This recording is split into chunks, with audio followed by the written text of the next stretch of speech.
नमस्कार विद्यार्थियों, अपने आज करेंगे लेसन नंबर 7। आपने पहले लेसन नंबर 6 कर चुके हैं। ये अपने भूगोल का अंतिम पार्ट है। चलिए करते हैं स्टार्ट। लेसन नंबर 7, राष्ट्रीय अर्थव्यवस्था की जीवन रेखाएं। टॉपिक है पहला, परिवहन के साधन। तो क्या होते हैं वे साधन जो मनुष्य और सामान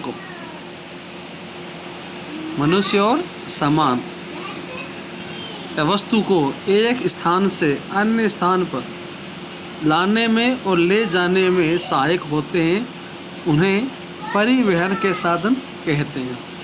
इसका उदाहरण क्या है? रेल परिवहन, जल परिवहन और वायु परिवहन। फिर है संचार के साधन। ठीक है, तो ये साधन वो साधन है जो सूचना, समाचार और संवाद को, मतलब बातचीत को एक स्थान से अन्य स्थान पर लाने ले जाने में सहायक होते हैं, उन्हें संचार के साधन कहते हैं। पहले करते हैं परिवहन के साधन। तो बात करते हैं स्थल परिवहन की। तो स्थल परिवहन 3 प्रकार का होता है: सड़क परिवहन, रेल परिवहन और पाइपलाइन परिवहन। अब देखो बात करते हैं जल परिवहन। जल परिवहन होता है 2 प्रकार का। एक आंतरिक मतलब जब एक देश के अंदर परिवहन हो। उदाहरण के लिए अगर आप नदियों के माध्यम से यात्रा कर रहे हैं तो वो आंतरिक में आएगा। एक समुद्री मतलब समुद्रों से, महासागरों से। यहाँ होगा नदियों से, नदी और झील, इसमें होगा महासागर। ठीक है, बढ़ते आगे। वायु परिवहन। तो वायु परिवहन 2 तरह का, घरेलू और अंतर्राष्ट्रीय। घरेलू में देश के अंदर वो होता है घरेलू। अंतर्राष्ट्रीय होता है जो एक देश से अन्य देश के बीच में जो परिवहन होता है उसे अंतर्राष्ट्रीय परिवहन बोलते हैं। फिर बात करते हैं सड़क परिवहन आगे। तो भारत में सड़कों का जाल आज दुनिया के विशाल सड़क नेटवर्क में से एक है। इंडिया में कुल 2.3 मिलियन किलोमीटर सड़कें हैं। निर्माण और रख रखाव के मामले में रेल की तुलना में सड़कें क्या बेहतर है। अब बेहतर क्यों है? बेहतर इसलिए है, आप देखो भाई, आप रेल परिवहन को हर स्थान पर उपयोग नहीं कर सकते, जबकि जो सड़कें हैं वो आपके छोटे से छोटे गांव तक पहुंचती है। उन्हीं बातों पर हम करेंगे चर्चा कि सड़कें बेहतर क्यों हैं रेलवे से। पहला, रेल की तुलना में सड़कों को बनाने में खर्चा कम होता है। सही बात है ना। इसके अलावा सड़कें उबड़ खाबड़ और विच्छिन्न भागों पर बन सकती है, रेल नहीं बन सकती। तीसरा, सड़कों का निर्माण अधिक ढाल वाले एरिया में हो सकता है। पहाड़ों पर भी सड़कें बन सकती है पर रेलवे नहीं बन सकती। कम लोगों के लिए, कम सामान के लिए, कम दूरी के लिए सड़क मार्ग का उपयोग कर सकते हैं, परंतु रेल का उपयोग आप छोटी दूरी के लिए नहीं कर सकते। इसके अलावा सड़कों के द्वारा हर घर तक आप सामान और सेवाएं पहुंचा सकते, रेल से आप नहीं पहुंचा सकते। इसके अलावा सड़क परिवहन से परिवहन के अन्य साधनों तक आप पहुंच सकते। देखिए, महासागर है, वहाँ रेलवे जाए ना जाए, पर महासागर के आसपास के एरिया तक सड़क मार्ग अवश्य जा सकता है। वायु परिवहन के आसपास रेल जाए न जाए, पर सड़क मार्ग तो आपको हवाई अड्डे तक पक्का ही छोड़ देगा। इसलिए क्या है, सड़कें अधिक उपयोगी मानी गई है। अब भारत में सड़कों के प्रकार, तो पहला है सड़कों को क्षमता के आधार पर 6 भागों में बांटा गया है। पहली बात है स्वर्णिम चतुर्भुज महाराजमार्ग। ये 6 लेन वाली सड़क है जो दिल्ली, कोलकाता, चेन्नई, मुंबई को आपस में जोड़ती है। मतलब ये इन शहरों को आपस में जोड़ती है। दिल्ली, कोलकाता, चेन्नई और मुंबई को, इन चारों महानगरों को आपस में जोड़ती है। उत्तर दक्षिण कॉरिडोर श्रीनगर और कन्याकुमारी को आपस में जोड़ता है। पूर्व पश्चिम कॉरिडोर सिलचर और पोरबंदर को आपस में जोड़ता है। इस सुपर हाईवे जो है ना प्रोजेक्ट, इसका उद्देश्य क्या है? भारत के बड़े शहरों के बीच की दूरी को कम करना। इस प्रोजेक्ट निर्माण राष्ट्रीय राजमार्ग प्राधिकरण कर रहा है। आपसे पूछ ले इसका निर्माण किसके द्वारा हो रहा है? इसके द्वारा। पूर्व पश्चिम ये है और वहीं बात करें उत्तर दक्षिण की तो ये है। इनको आप प्रश्न के रूप में याद कर सकते हैं। फिर राष्ट्रीय राजमार्ग, इनकी करते हैं बात। राष्ट्रीय राजमार्ग ये भारत के सुदूर हिस्सों को आपस में जोड़ते हैं। राष्ट्रीय राजमार्ग देश की मुख्य सड़क प्रणाली बनते हैं। इन्हें सेंट्रल पब्लिक वर्क्स डिपार्टमेंट द्वारा बनाया जाता है और मेंटेन किया जाता है। राष्ट्रीय राजमार्ग है, उन्हें सेंट्रल पब्लिक वर्क्स डिपार्टमेंट बनाती है।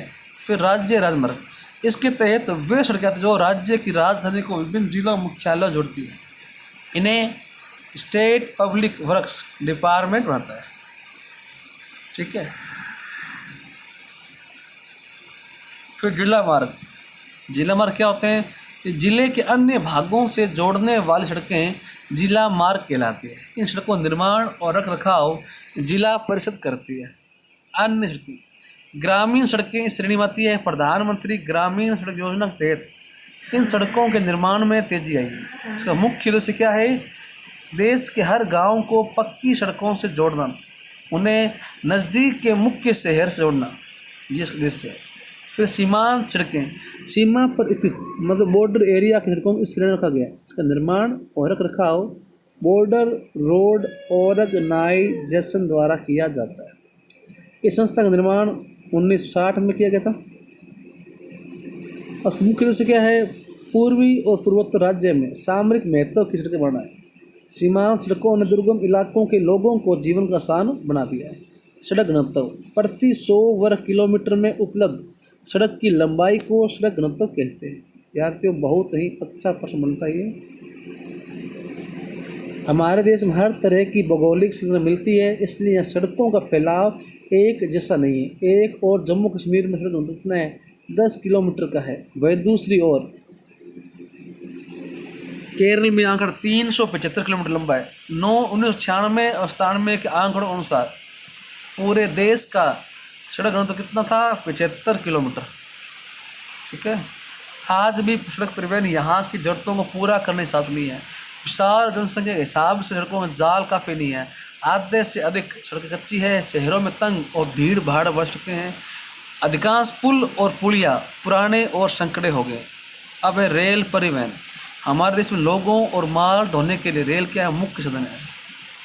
रेल से लंबी दूरी तक माल ढुलाई आसानी से होती है। रेल ने व्यवसाय, पर्यटन, तीर्थ यात्रा को बढ़ावा दिया है। रेल भारत के लोगों की आर्थिक जिंदगी को एक धागे में पिरोती है। कृषि और उद्योग के विकास में क्या है? सहायक साबित हुई है। भारतीय रेल देश का सबसे बड़ा सार्वजनिक सेक्टर का उपक्रम है। इंडिया में पहली ट्रेन मुंबई से ठाणे के बीच 1853 में चलाई गई थी। ये विद्यार्थियों ध्यान रखना। अब रेल नेटवर्क, इंडिया में 7031 स्टेशन है जो 63,221 लंबे किलोमीटर के जाल में फैले हुए। 31 मार्च 2004 के अनुसार इंडिया के पास 7,817 इंजन है, 5,321 पैसेंजर सेवा वाहन है, 4,900 अन्य कोच वाहन, 2,28,170 के वैगन है। रेल का विकास, इंडिया की रेलवे को 16 भागों में बांटा गया है और भारत में रेल विकास यहाँ की भौगोलिक, आर्थिक और प्रशासनिक कंडीशन के हिसाब से हुआ है। उत्तर भारत के मैदान की समतल जमीन और अत्यधिक जनसंख्या घनत्व और कृषि संसाधनों की प्रचुरता ने रेल के विकास के लिए अनुकूल कंडीशन प्रदान की। इस इलाके में चौड़ी नदियों भरमार है, इसलिए यहाँ पुल बनाने की चुनौतियाँ भी आई। पहाड़ी इलाकों, निचली पहाड़ियाँ और सुरंगों से होकर रेल जाएगी। हिमालय के पहाड़ों में दुर्गम क्षेत्र, कम जनसंख्या, आर्थिक अवसरों कमी, इसलिए यहाँ रेल लाइन जाने की संभावना क्या है? बहुत ही कम है। राजस्थान, रेगिस्तान, गुजरात के दलदली भाग, मध्य प्रदेश, छत्तीसगढ़, उड़ीसा, झारखंड के जंगलों में रेल लाइन चलना क्या है? असंभव है। सह्याद्री के क्षेत्रों को घाटों या दर्रों से होकर पार करना संभव था। हाल के वर्षों में सह्याद्री के कोंकण में रेलवे निर्माण हुआ है। इससे इस क्षेत्र में यात्रियों का आवागमन और माल ढुलाई में क्या सुविधा हुई है। आज परिवहन के अन्य साधन तुलना में रेलवे का महत्व इंडिया की अर्थव्यवस्था के लिए बढ़ गया है। लेकिन रेल परिवहन की अपनी समस्याएं हैं। अभी भी कई यात्री बिना टिकट यात्रा करते हैं, रेल से नुकसान होते हैं, चोरी करते हैं और कई लोग बिना कारण के जंजीर खींचकर ट्रेन को रोकते हैं। इससे भी क्या है? रेलवे को भारी नुकसान होता है। फिर पाइपलाइन, कुछ वर्षों पहले तक पाइपलाइन का उपयोग केवल पानी की सप्लाई के लिए हो रहा। अब इसका उपयोग कच्चा तेल, पेट्रोलियम, प्राकृतिक गैस की सप्लाई के लिए होता है। कुछ ठोस पदार्थों को सैलरी के रूप में पाइपलाइन से भेजते हैं। बरौनी, मथुरा, पानीपत जैसे स्थानों से प्रत्येक रिफाइनरी निर्माण पाइपलाइन का संभव है। आज गैस पर आधारित उर्वरक प्लांट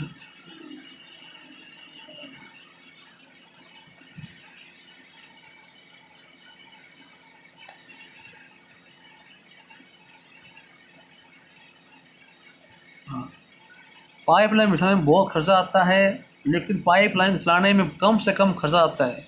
इससे परिवहन होने में देरी और नुकसान क्या है से बचा जा सकते हैं। भारत में पाइपलाइन 3 नेटवर्क है। ऊपरी असम से गुवाहाटी होते हुए कानपुर, बरौनी और इलाहाबाद तक। इसकी बरौनी से राजबंद होते हुए हल्द तक, राजबंद से मोरीग्राम और गुवाहाटी से सिलीगुड़ी तक ये शाखाएं हैं। गुजरात के सलाया से विरमगांव, मथुरा, दिल्ली, सोनभद्र होते हुए पंजाब के जलंधर तक शाखाएं कोयली और चकसू जाती है। गुजरात के हजीरा से निकलने वाली गैस पाइपलाइन मध्य प्रदेश के विजयपुर से होते हुए उत्तर प्रदेश के जगदीशपुर। देखो ये भाई, इसको ध्यान रखना, हजीरा कहाँ पर है, विजयपुर कहाँ पर है और यूपी में कौन सा है, ठीक है ना। इस शाखाएं राजस्थान कोटा और यूपी के शाहजहांपुर, बबराला और अन्य स्थानों को जाती है। जल परिवहन ये सबसे सस्ता साधन है। जल परिवहन भारी और विशाल सामान को ले जाने के लिए उपयुक्त है। इसमें ईंधन खपत क्या होती है, कम होती है और पर्यावरण के लिए अनुकूल भी है। भारत में अतः स्थानीय नौ चलन मार्ग 14,500 किलोमीटर लंबा है, लेकिन इसमें से केवल 3,700 किलोमीटर क्या है मोटर से चलने वाली बोट के लाए गए। निम्नलिखित जल मार्गों को राष्ट्रीय जल मार्ग घोषित किया गया है। पहला है जल मार्ग नंबर 1, इलाहाबाद और हल्दिया के बीच में है गंगा नदी 1620 किलोमीटर। सदिया और धोबरी के बीच ब्रह्मपुत्र नदी मार्ग है, ये 891 किलो लंबा है, इसे जल मार्ग नंबर 2 बोला गया। फिर केरल का पश्चिम तटीय नहर कोट्टापुरम से कोम्मन तक, उद्योग मंडल और चंबकारा नहर, ये मार्ग number 3। Godavari, Krishna, Sundarbans, Barak, Buckingham canal, Brahmani, पूर्व पश्चिम नहर, दामोदर घाटी नहर का अन्य नाम सक्षम जल मार्ग में आता है। प्रमुख समुद्र पतन इंडिया की तट रेखा 7,516.6 लंबी है। इसमें 12 प्रमुख 181 मध्यम और छोटे बंदरगाह आते हैं। देश के अंतर्राष्ट्रीय व्यापार का 95% प्रमुख पतनों से चलता है। विभाजन के बाद कराची बंदरगाह भारत के हाथ से निकल गया, इसलिए मुंबई के पतन पर लोड पड़ना हो गया। इसलिए आज़ादी के बाद कच्छ में कांडला के पतन का विकास किया गया। कांडला का पतन एक ज्वारी पतन है। जम्मू, हिमाचल, पंजाब, हरियाणा, राजस्थान और गुजरात के उद्योगों और खाद्यान्न को निर्यात करता है और आयात भी करता है। मुंबई एक विशाल बंदरगाह है जहां प्राकृतिक रूप से खुले और बड़े हार्बर हैं। मुंबई के पतन में पर से भीड़ कम करने के लिए पास में ही जवाहरलाल नेहरू बंदरगाह का निर्माण किया गया। गोवा का मारमे गोवा बंदरगाह लोहा एसक के निर्यात के लिए अग्रणी बंदरगाह है। इस पतन से भारत के लोहा एसक के निर्यात का 50% निर्यात होता है। इसके अलावा कर्नाटक के न्यू मैंगलोर पतन से कुद्रेमुख की खानों से निकल लोहा एस निर्यात होता है। कोच्चि का पतन सुदूर दक्षिण पश्चिम में जो लोगों के मुहाने पर है, तो जहाँ प्राकृतिक हार्बर बनते हैं। पूर्व तट पर तमिलनाडु तृतीयकोण है, ये प्राकृतिक हार्बर है जो आसपास के इलाकों से समृद्ध है। इसलिए यहाँ श्रीलंका, मालदीव और भारत के तटीय इलाकों के लिए बहुत से प्रकार की वस्तुओं का व्यापार किया जाता है। चेन्नई का सबसे पुराना और कृत्रिम पतन है। यहाँ व्यापार की मात्रा और माल ढुलाई के मामले में ये मुंबई बात क्या है नंबर 2 पे आता है। विशाखापट्टनम जमीन से घिरा हुआ गहरा और सुरक्षित पतन है। इसका निर्माण मूल रूप से लोहा एसक को भेजने के लिए किया गया था। उड़ीसा पारादीप ये लोहा एसक निर्यात करता है। कोलकाता में अंत्य स्थल नदी पतन है। इस पतन से गंगा और ब्रह्मपुत्र के मैदानों का समृद्ध इलाका जुड़ा हुआ है। एक ज्वारीय पतन होने के कारण इस पतन में हुगली के तलछट के जमाव को नियमित रूप से साफ पड़ता है। कोलकाता के पतन पर से भीड़ हटाने के उद्देश्य से हल्दिया के पतन का निर्माण हुआ था। वायु परिवहन 1953 में वायु परिवहन का राष्ट्रीयकरण हुआ। इससे पहले वायु परिवहन के निजी कंपनियों के हाथ में था। भारत में अंतर्देशीय उड़ानों की सेवा एयर इंडिया, एयरलाइंस एयर और कुछ निजी कंपनियों के द्वारा ही किया जाता है। एयर इंडिया अंतर्राष्ट्रीय उड़ान देती है। Pawan Hans helicopter limited oil and natural commission को उत्तरी और पूर्वी राज्यों के दुर्गम इलाकों के लिए हेलीकॉप्टर सेवा देती है।